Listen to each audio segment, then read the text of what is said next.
Vamos entonces con la primera noticia, que dice Magallanes.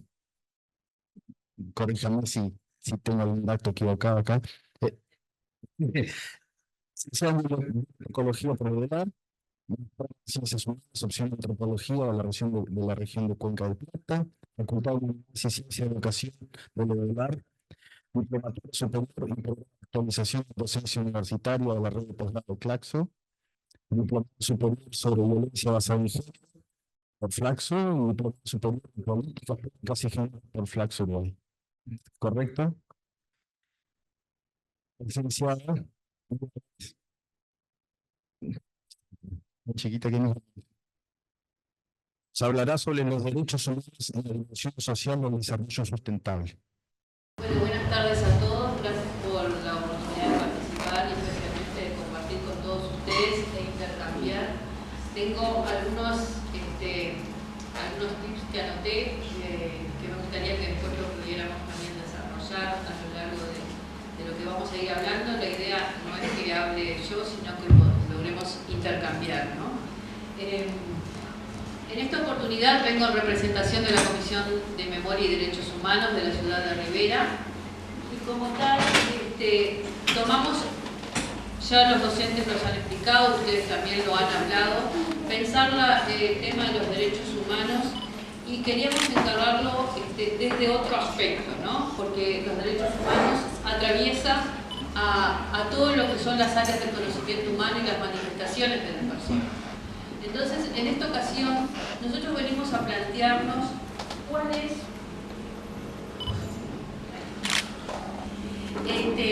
a poder abordar una de las dimensiones de los derechos humanos, que es la que tiene que ver con el desarrollo.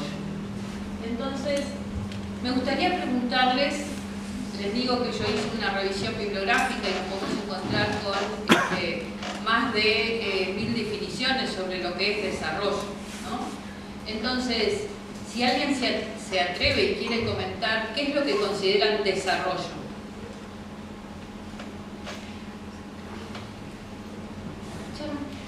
Una dimensión social.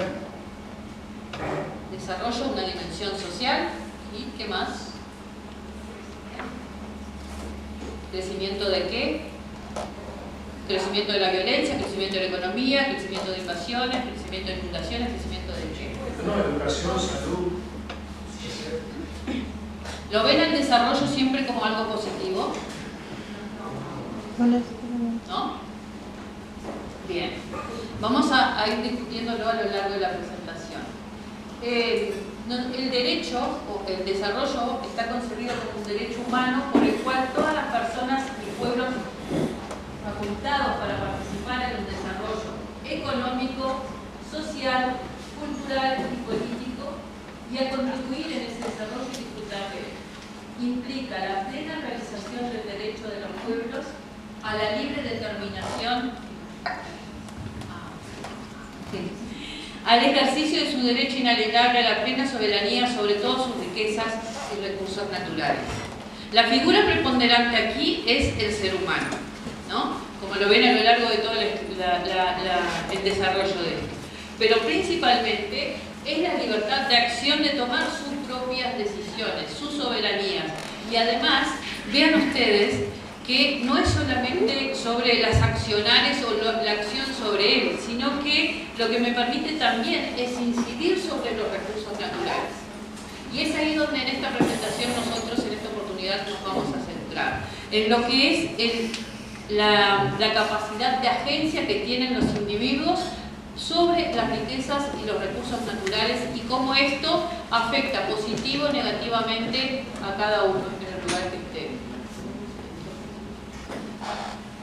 Acá rápidamente lo que está escrito en esta declaración es algunos aspectos centrales, en los cuales no me voy a detener, pero es centrado en las personas como persona humana, el enfoque basado en los derechos, que exige que puedan realizarse plenamente y que sean tenido en cuenta las libertades fundamentales, que ya lo compartió la docente, el derecho a la participación, pero no es cualquier participación, y de esto vamos a ir desarrollando, ¿no? Tiene determinadas características. tiene que ser activa, tiene que ser libre, tiene que ser significativa. ¿Ah? Cuando hablamos de una participación activa y libre, no es simplemente ir a participar de un acto por reclamo de algo. Tengo que tener una plena conciencia qué es lo que estoy reclamando y por qué lo hacemos y qué cambia si esto no se modifica y cuál es mi rol como persona en lograr defender determinados derechos cuando nos sumamos a las causas. Y ahí viene un poco la respuesta que había dicho Florencia, como educadores, ¿qué rol tenemos nosotros como educadores? Yo iría más allá de educadores, yo iría como personas que integramos un mundo, porque en el mundo globalizado ya no podemos decir solo esta sociedad o este lugar o este territorio. Todas nuestras acciones hoy en día tienen efectos a lo largo del mundo. Entonces, ¿cuál es mi responsabilidad frente a lo que sucede a mi alrededor? Y que esto es una ola que se extiende y que no afecta solamente una población. Todos los efectos hoy en día se van extendiendo al mundo entero y dependiendo de las situaciones de cada una de las regiones es como impacta más o menos negativamente en esa región. Después el tema de la equidad, ¿no? La importancia equitativa de la distribución de los beneficios.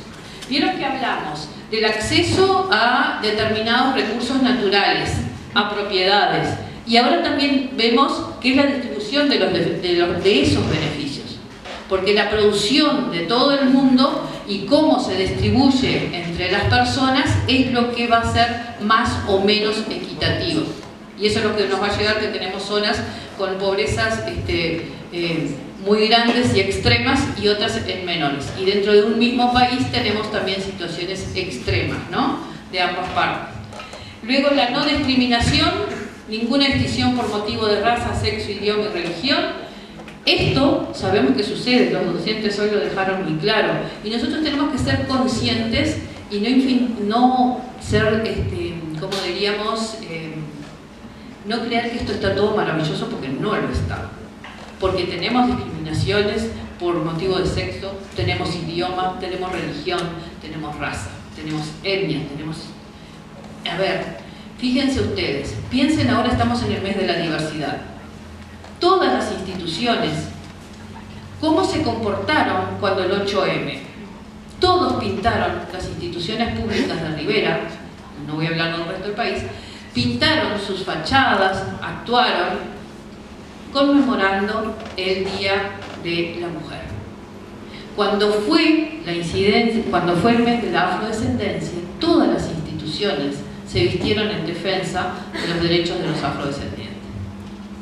Piensen ustedes por qué en el mes de la diversidad no tenemos ninguna institución pública en nuestra ciudad que se vista del mes de la diversidad y que planifique actividades. Las actividades que hay son planificadas por colectivos. Y esto significa y muestra la forma de comportarse de una sociedad. Somos el departamento, no voy a entrar en números porque tengo acá, con mayor índice de población afrodescendiente. Eso justifica, y son votantes, eso también justifica una atención diferente. Sin embargo, la diversidad que tenemos no alcanza a 2.500 personas y la mayoría no son votantes.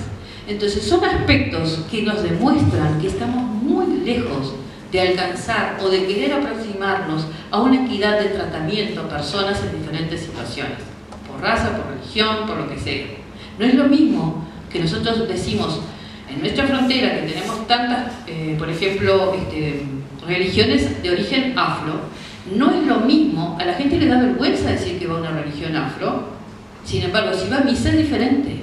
Pero eso todo tiene que ver con un contexto histórico, ustedes ya lo conocen, que es lo que va marcando estas inequidades en todos los territorios. A ver. Sí. No, porque cuando hablaste de la diversidad, como que la mayoría no son votantes, por menores de edad. Por la mayoría, por el tema de menores de edad. Y además, porque también son... Un segundo solo para responderte. La mayoría de las personas de las que estaba refiriendo, muchos de ellos que tienen, por ejemplo, cambio registral o no lo tienen, ¿no? o están indocumentados o no hicieron. Hay un número altísimo de estas personas que no tienen la credencial y que no quieren votar como Juana cuando en realidad se sienten Luis o al revés. Entonces, esto ha generado un gran conflicto y además no se sienten sujetos de derecho, porque no se sienten respaldados por lo que representan las autoridades político-partidarias, ¿no? Porque también son muchos de ellos son sujetos que es solamente por los periodos electorales que sirven sacar la bandera. ¿Está bien?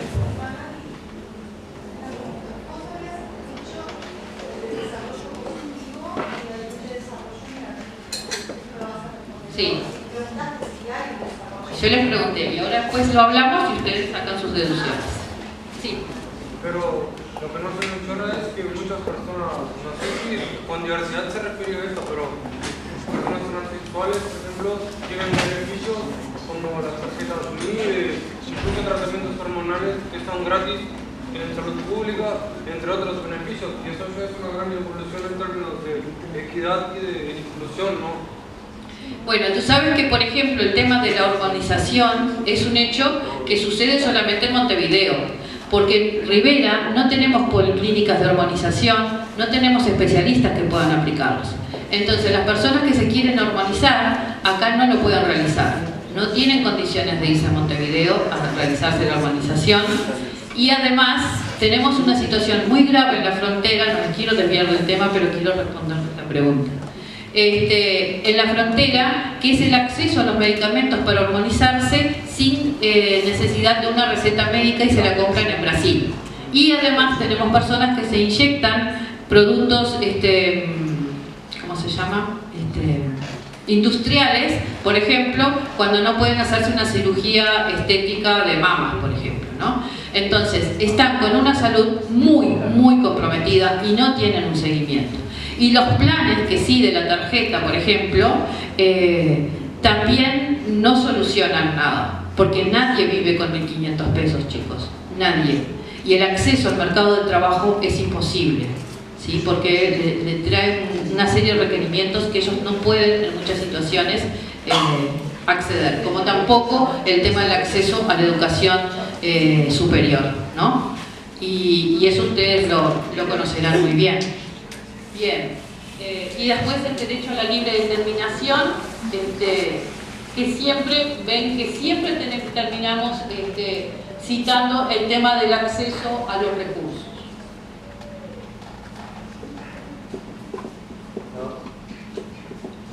Ahora sí.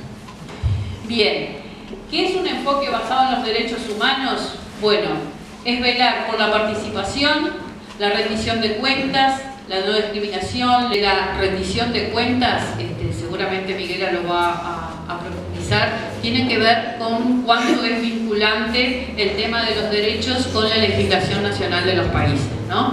Entonces, ahí establecen el grado o no de cumplimiento de los mismos, pero no hay nada que obligue a la otra parte, en el caso de los estados, a dar cumplimiento a esto, ¿no? Y lo otro es el tema de la gobernanza, de la transparencia, de la responsabilidad, de la rendición de cuentas. Y en esto de la transparencia y la responsabilidad hay un autor que no recuerdo su nombre, bueno, cuando me venga se los digo, que se refiere al tema de qué es la ciencia, ¿no? La ciencia de los datos. Él en realidad es un matemático y él refiere a que nosotros buscamos siempre datos y datos y datos. ¿Y qué hacemos con los datos? ¿No? ¿Qué hacen Naciones Unidas? ¿Qué hace ACNUR? ¿Qué hace UNICEF con todos estos datos? Porque nosotros podemos tener muchos datos que son necesarios para tomar determinadas resoluciones y políticas públicas, son necesarias. Pero nosotros tenemos los datos y después tenemos que reflexionar qué hacemos con estos datos, porque los datos son duros, pero están atravesados por múltiples causales y son a esas en las que nosotros tenemos que centrarnos. Por eso los datos solos no sirven para medir y comparar si avanzamos o no. Pero en este sentido de la gobernanza y de la transparencia es esto, rendir cuentas es fundamental para saber cuánto se ha logrado avanzar o cuánto no lo hemos hecho aún y lo que tenemos pendiente. Después, el tema de garantizar los derechos de los pueblos, participar en el desarrollo económico, social, cultural, político y además disfrutar de él. De esto viene la mano lo que es el desarrollo sostenible. ¿Saben ustedes lo que es el desarrollo sostenible? Gracias, Janice. Lo que ella dice es fundamental. Incluso las instituciones, las organizaciones internacionales y también organizaciones, principalmente ONG, que se dedican al tema del desarrollo sostenible, trabajan mucho este concepto del desarrollo sostenible. Y en él, algo que dijo Janice es fundamental. Siempre hablan de la población ahora, pero siempre pensando en qué queda para las poblaciones futuras. Sí.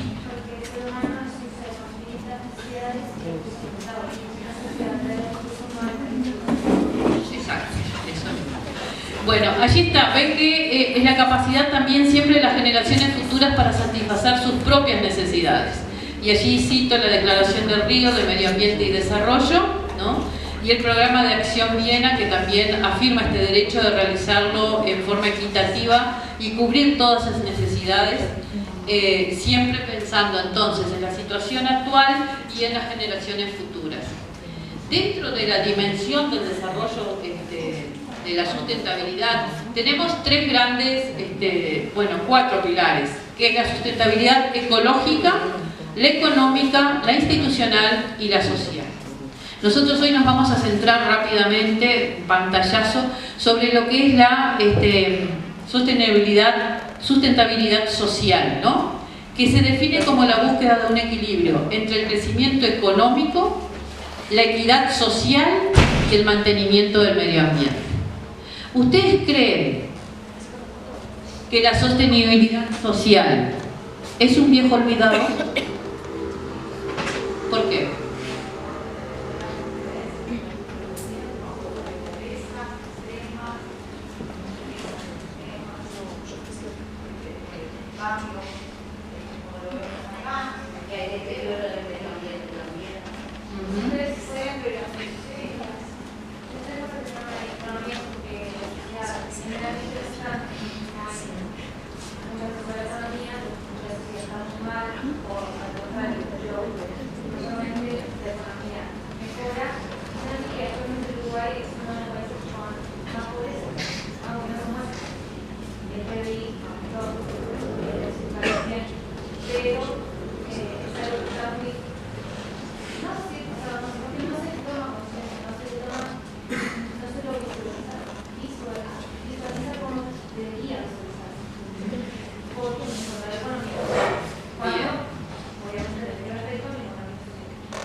Exactamente, es una línea por la que vamos a ir, ¿no? La integración, la red de reconocimiento, la estabilidad, el asegurar la paz social, el derecho a la educación, la justa distribución y la participación.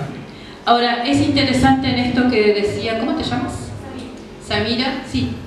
No, quería comentar rápidamente en ese equilibrio entre el crecimiento económico y social, o la equidad social, cuando se trata de, bajo la sociedad que estamos, que da a favor de la acumulación de capital, quién acumula capital y quién no acumula capital, cuándo se va a dar esa equidad social de quién accede y quién no accede, afecta al medio ambiente, ¿no?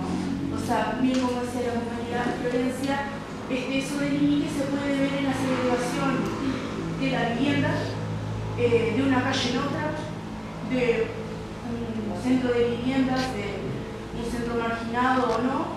Ahí se ve que no hay equilibrio entre el crecimiento económico y la equidad social, ¿no?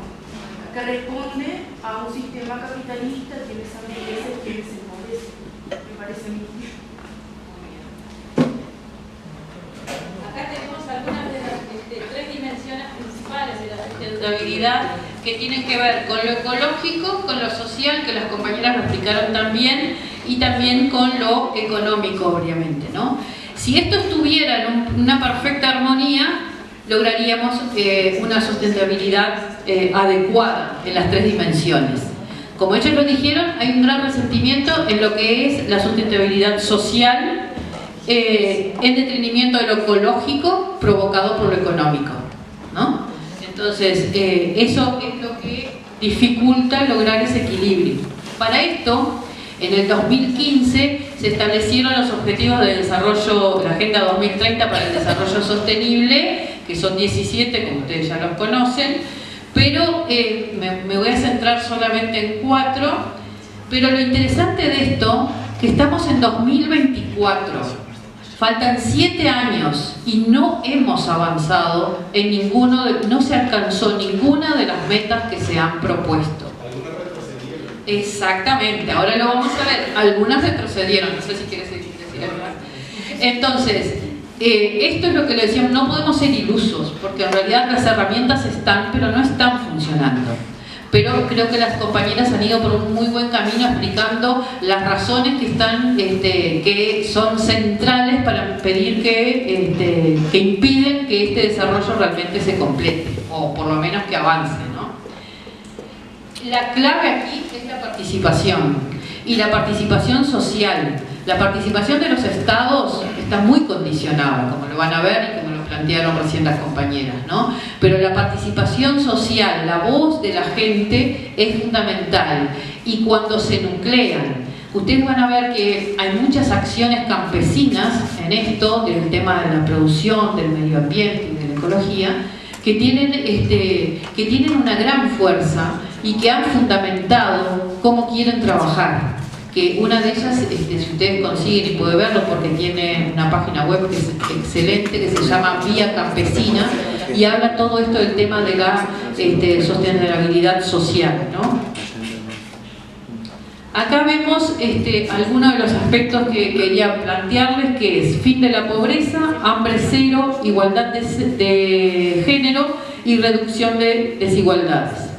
Un tema que les quería comentar, que nosotros siempre utilizamos en nuestras presentaciones, como ustedes ven esta imagen acá, es una imagen digitalizada por un estudiante de la Universidad de México que trabaja con nosotros en lo que es desplazamientos humanos, y ellos en esto lo pusimos porque es muy significativo.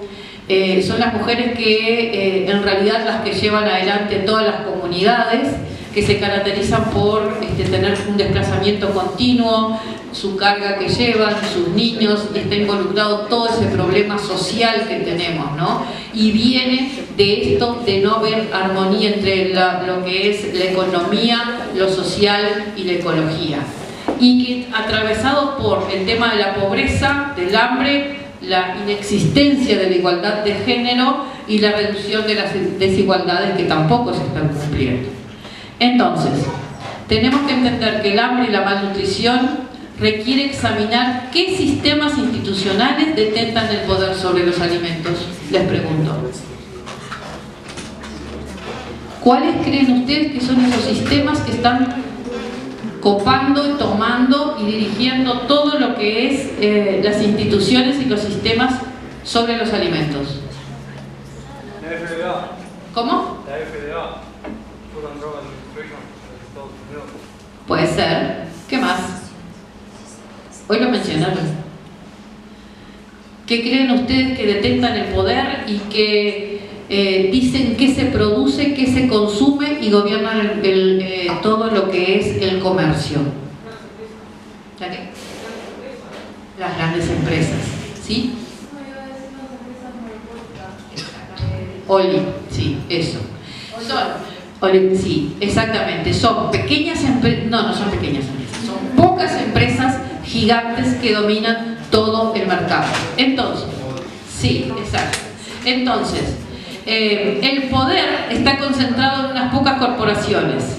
Entonces, en ese tema de las corporaciones, el vínculo entre el género y la alimentación es más claro a través de la comprensión del poder y del control dentro del sistema alimentario. Por ejemplo, en esto que decían ustedes, ¿no?, que está concentrado en pocas corporaciones, ¿cómo trabajamos? Y está siendo muy difícil trabajar lo que es la sustentabilidad en relación al medio ambiente cuando nosotros tenemos una globalización de la alimentación, una universalización de los mercados de alimentos que nos dicen qué es lo que tenemos que comer, cómo lo tenemos que preparar, cómo lo tenemos que vender. Y esto, ya te doy la palabra, y esto responde sin duda alguna a una situación social a nivel mundial, ¿no?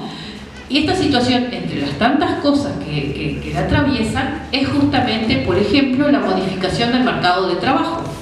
Cuando nosotros hoy en día tenemos un mercado de trabajo que nos exige una carga completa, un mercado de trabajo donde la mujer pudo salir a trabajar, donde dejaron de consumirse determinados productos que se producían en la casa. Lo que hacen estas grandes empresas, esto es gigante, fue una clase de 4 horas ayer, se los tengo que decir en 10 minutos, perdón. Pero en realidad esto lo que nos lleva es que cuando nosotros pensamos que somos, que comemos lo que queremos, que somos autosuficientes, que estamos cuidando el medio ambiente, en realidad estas grandes empresas están trabajando para direccionar los consumos. Los consumos están direccionados, nosotros comemos lo que nos dicen. Tienen las comidas rápidas, tienen la comida en la mano. Y todo esto surge porque hay una modificación en lo que es la realidad laboral de las personas. Entonces, los tiempos son acortados, las distancias son mayores, a mayor renta, mayor consumo de productos súper elaborados. Estos productos súper elaborados, donde una de las más grandes, por ejemplo, es la Nestlé, ¿no? Estos productos súper elaborados tienen consecuencias catastróficas para la salud de los humanos. Nosotros tenemos un nivel de desnutrición que se puede comparar hasta en 3 etapas el nivel, pero nosotros tenemos personas obesas, ¿no? Estamos con más del 30% de la población obesa en el mundo y son personas con sobrepeso. Sobrepeso porque hay un consumo excesivo de alimentos con un consumo excesivo de proteínas, todas ellas químicas. Entonces, todo esto está produciendo una situación que además daña muchísimo la salud, ¿no? El consumo excesivo de estas proteínas, ¿vieron los hexágonos, no? Todo es excesivo, todo es excesivo. Esto tiene consecuencias muy serias sobre la salud mental, sobre, por ejemplo, el consumo excesivo de harinas. Somos un país donde, no es que porque seamos tan grises, pero tenemos un índice muy alto de depresión y esto tiene que ver con la alimentación, ¿no? Entonces ayer, por ejemplo, le preguntamos a un estudiante, nos decía en la clase, de que en realidad hay libertad de escoger. ¿Tienen libertad de escoger ustedes lo que quieren comer?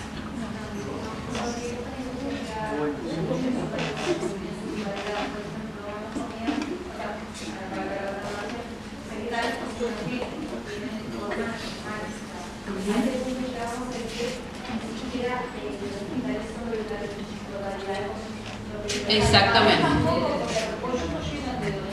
Sí, ahora sí. No solo eso constituye, sino también desde los 60 en cuanto a lo ecológico, que desde los 80, que yo sepa, en cuanto a lo ecológico y al medio ambiente, ha habido una campaña de comunicación masiva en echarle la culpa al consumidor por la contaminación. Por ejemplo, es tu culpa que el agua esté sucia porque tomas una Coca-Cola. No es culpa de la empresa que no ha buscado otros medios para hacer esto y usar menor agua o usar empaques que sean biodegradables. Es tu culpa porque tú individualmente un día decidiste que consumir una Coca-Cola no retornable porque no me daba.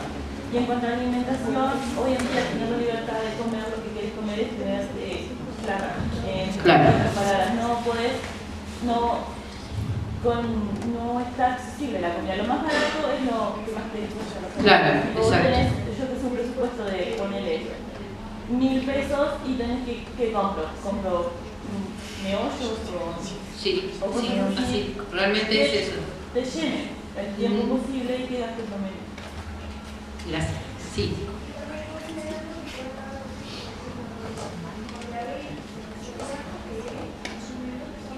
Los adecuados, claro. Sí. Hay aumento, como les dije, de la obesidad, de la diabetes a nivel mundial y tiene que ver con todo el tema de el consumo de los alimentos y de estas grandes empresas que monopolizan qué es lo que tienen que comer, ¿no? Bueno, y también el tema de los derechos de las mujeres son elementos centrales en la soberanía alimentar y en la malnutrición. Mujeres y niñas son las que mayormente padecen todo este tema de situación del consumo, de la distribución de los alimentos, ¿no? Y El 60% de las personas malnutridas en el mundo son mujeres y niños, ¿no? Yo les pregunto, ¿se puede concebir una discusión sobre el hambre sin conectar esta epidemiología con el poder, la falta de poder de las mujeres?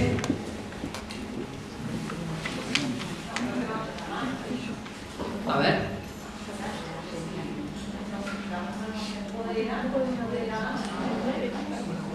¿Y qué es empoderarse? Me encanta que definan las palabras, porque hay palabras de moda. Entonces, ¿qué es empoderarse? ¿Es posible eso? ¿Es posible una mujer en el medio del campo que no tiene acceso a la tierra, que no tiene acceso a la propiedad, que no tiene acceso a los créditos, que no tiene acceso a la posibilidad de compartir sus saberes y estar en lugares donde se toman decisiones? Hace muy pocos años, no me atrevo a decir profesor, pero creo que fue 2019, que en el fondo, en los colonos, la mujer era copropietaria, no podía ser propietaria, por lo tanto tampoco accedía a los créditos. Ahora se hizo una pequeña modificación por la cual ella puede acceder a los créditos y puede ser propietaria siempre habiendo un nombre de un varón detrás. Sí, en nuestro país. Por lo tanto, estamos hablando que no hay igualdad de accesos.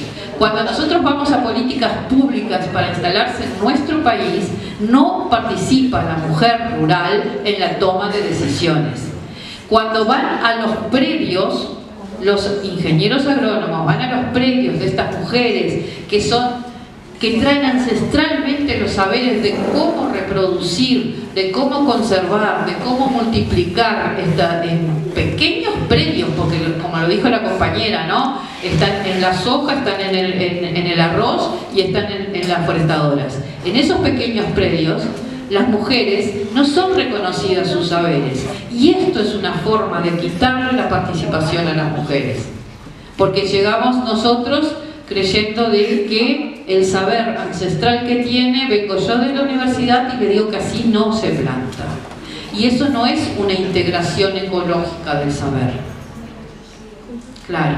Entonces, siempre las mujeres, por eso allí dice, ¿no?, son las más afectadas, tanto mujeres como niños. Y esto no lo vemos solo en Uruguay, lo vemos en el mundo entero, lo atraviesa esta situación, ¿no? Vean que, por ejemplo, según la FAO, las mujeres, si tuvieran acceso a fuentes productivas, las mismas fuentes productivas que tienen los hombres, tendríamos un aumento del 20 al 30% en los rendimientos, ¿no? Y en la producción agrícola iría del 2,5 a un 4%. Entonces, pensar que la mujer es, sin duda alguna, un agente de cambio en estos temas y que puede realizarlo, ¿no? Pero nosotros vemos que las mujeres se quedan solas en los campos porque sus compañeros tienen que salir a trabajar en las forestadoras o en otros espacios, ¿no? Pero ellas son necesarios que puedan ser incluidas en las políticas nacionales. Y esto no solo en nuestro país, en todo el país, ¿no? En todos los países. También son muchas mujeres jefas de hogar, el tema de la paridad, de la cual no las hacemos, no somos parte de la paridad. Bueno, creo que después, acá hablamos de las desigualdades de poder que caracterizan el sistema alimentario, que están metidos en el hogar, en los gobiernos locales, en los gobiernos nacionales y también en algunas organizaciones filantrópicas que no le dan a la mujer el espacio que le corresponde, ¿no?, para poder desarrollarse. Entonces acá no estamos hablando que sea posible un acercamiento a los derechos plenos como mujer. En lo que refiere a niños y niñas, los derechos, hoy hablaron del tema, el profesor habló del tema de los conflictos armados, ¿no? Bueno, el tema de los niños en los conflictos armados y de los derechos humanos, porque es el otro sector de la población que está tan disminuido en acceso a derechos, ¿no? Tenemos la situación de que ante los conflictos armados hay una destrucción total del medio ambiente. Hay algunos aspectos que siempre se repiten. Lo primero es el acceso al agua, el acceso al alimento, porque los alimentos son producidos de forma casi, o sea, en las mínimas condiciones no pueden acceder a él, tampoco pueden acceder a la salud. Si ya no accedes al agua, se complica todo el resto de la salud. Por lo tanto, si además de eso le sumamos la alimentación, los niños son de los que más sufren en la guerra, y también porque los centros de atenciones hospitalarias son los centros donde siempre son atacados. También la prostitución infantil, la utilización de niños en la pornografía, y el relativo también a un procedimiento de comunicaciones. Esto de la prostitución infantil es un tema muy actual, siempre lo fue, y ahora se recrudeció durante la pandemia, donde se producían, no me acuerdo cuántas eran, pero se producían, no quiero decir pero se reproducían cientos de películas pornográficas con niños por día, se lanzaban al mercado durante la pandemia. O sea que nuestros niños no están protegidos. Tampoco cuando hablamos del acceso de los niños a determinadas redes, ¿no? Si no hay un seguimiento, si no hay un cuidado, son formas de captación, ¿no? Y también el tema de vivir en una frontera, que es maravilloso, pero habilita otras formas también de facilitar determinadas actividades que involucran a las personas menores y que no son posibles que se defiendan solas. Y acá, lo que ustedes decían de cuál es mi rol como educador, ¿qué hago yo? Muchas cosas, pero les recuerdo que el año pasado muchísimos casos de niños que eran objeto de pornografía o de abuso sexual infantil en nuestra frontera fueron identificados por sus docentes. Y para lograr hacer eso, tienen que tener esa sensibilidad de sentir al otro. Y eso lo puede hacer un docente en 4 horas en su clase. Yo la verdad les admiro y les respeto que tengan esa sensibilidad a flor de piel de poder saber cuando un adolescente se sentó mal, cuando un niño no está feliz, y eso es el rol de nosotros en la educación. Exacto. Entonces, quiero decirles que en todos los aspectos nosotros tenemos esa responsabilidad como personas con el otro, ¿no? Y después, el otro tema, el registro de nacimiento.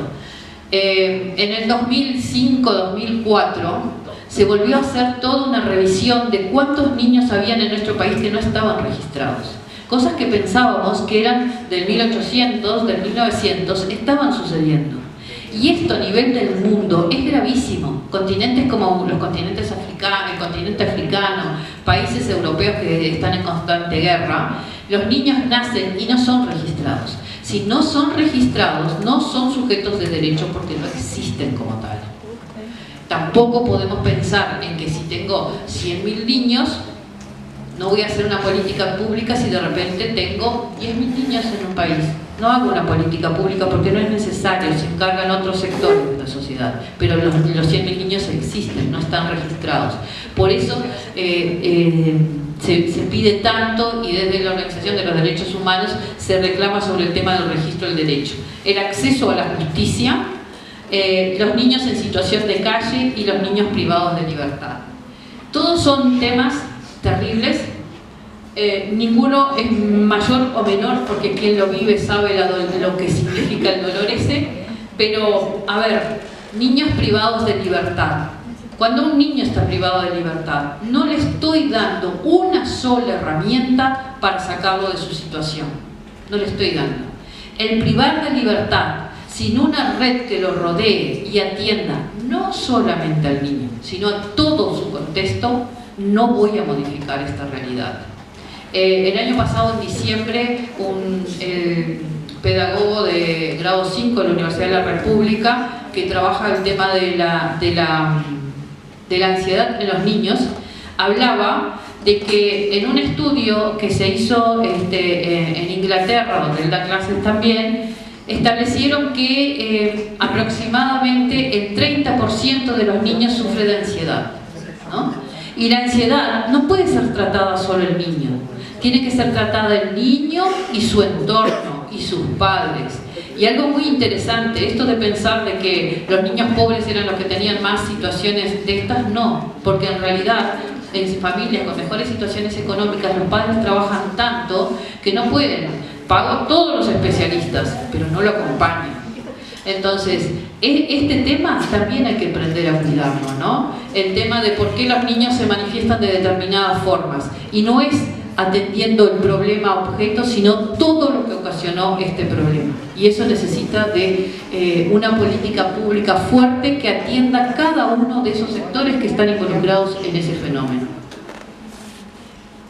Bueno, los niños en situación de calle pasa por lo mismo, y el derecho de que debería de estar en un lugar, pero en un lugar donde realmente el niño esté tratado como una persona sujeta de derechos, como una persona que puede sentir, reír, llorar, que puede no querer, que puede sí querer.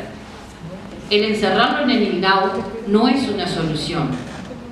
El INAU debería tener todas las condiciones para que ese niño que está ahí encerrado se sienta que puede pensar, que puede tener aspiraciones, que puede querer estudiar o que puede no querer estudiar, y que su voz sea escuchada. Y que cuando un niño se vuelve violento es solamente la reacción de lo que el mundo le ha generado.